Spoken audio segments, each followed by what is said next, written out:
बरी गेली होती बाहेर, तिचं खोडकी जिरली अशी म्हणणारी लोक अजूनही आहेत. सुनीता देशपांडेंच्या आत्मकथनामध्ये जो प्रश्न आला आहे, अपरात्री एका माणसाने वाट अडवली त्यांची आणि ती सोडली म्हणून ठीक आहे, जर सोडली गेली नसती तर काय?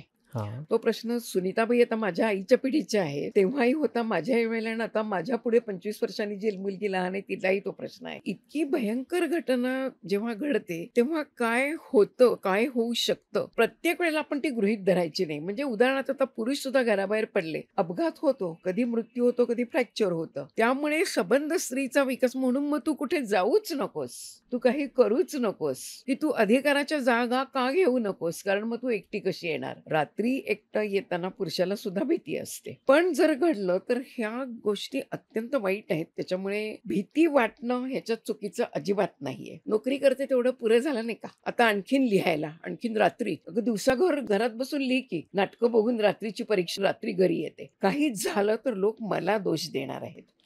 आता की रात्री असा छंद पुरून एकटी येणाऱ्या मुलीला लोक आता दोष देणार नाही. नक्कीच नाही. भोवतालची परिस्थिती वाईट आहे. मुलींना खरं म्हणजे अभय असायला हवं. बायकांचं काय होतं, ह्या सगळ्या सुधारणामध्ये बायका लाभार्थी आहेत, त्यामुळे त्या चटकन याच्याशी तडजोड करतात. पुरुषांना ते जाता कशाला नडलंय का तुझं, भाऊ पण तेच म्हणेल, नवरा पण तेच, माझी ना नाहीये जायला, पण नडलंय का, इतके सगळे धोके पत्करून नको जाऊ, असं ते अतिशय किरकोळीने घेतलं जातं. नाही तू जा, मी आहे तुझ्या पाठीशी, बघीन मी काय ते, असं त्यांनी म्हणायला हवं आहे पुरुषांनी. ते म्हणता आहेत पण तरीही प्रमाण कमी आहे. प्रमाण कमी आहे.